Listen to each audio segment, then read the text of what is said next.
So tradition is something that is steeped in an idea, a feeling, a purpose. My mom looked out for people and they looked out for her.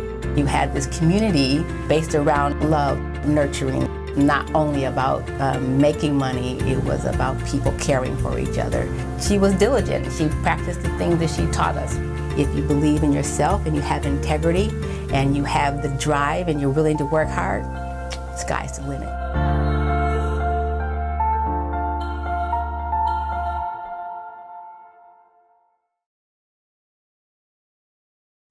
For this Chef Talk with Kyle Cherek, I sit down with J.R. Schoenfeld of Chives and several other restaurants in Green Bay and Door County.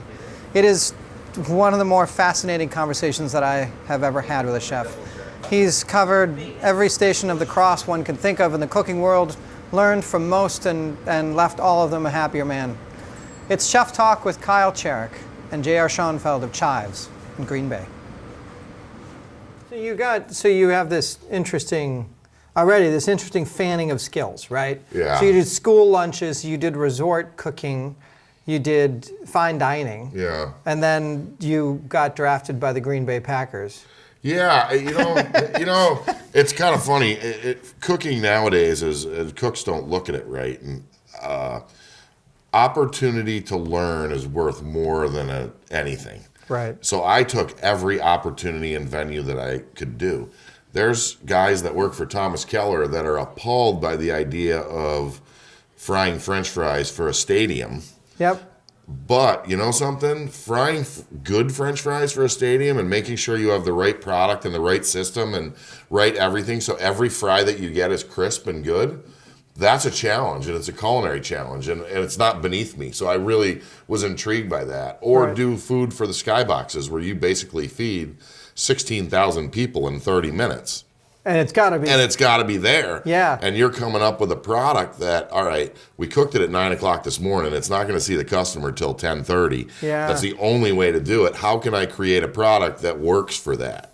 You know, and it's definitely a challenge. That boggles the mind. And to be fair, if you sat Keller down and said, how do you do that? He probably would say, I have no freaking idea. Yeah, so I respect everything. You know, Yeah. I mean, in food service, I'm not. You know, I appreciate a White Castle hamburger because everyone that you go to has that same awesome greasy taste.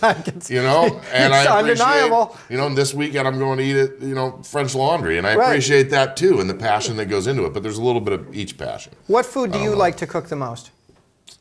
You know, anything that's in season is fresh and is good and fits the moment. Kind of like you're talking about a restaurant. Yeah. You know? Yeah.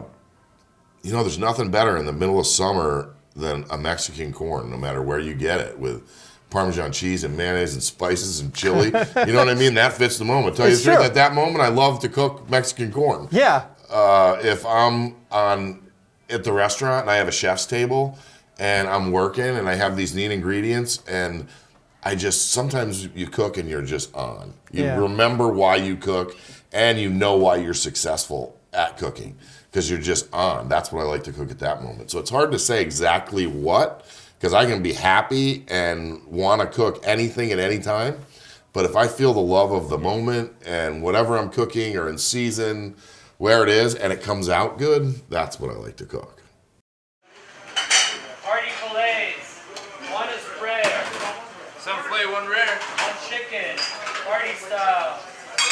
7 party salmon. 2 mushroom risotto entrees. PDR, please. Heard that.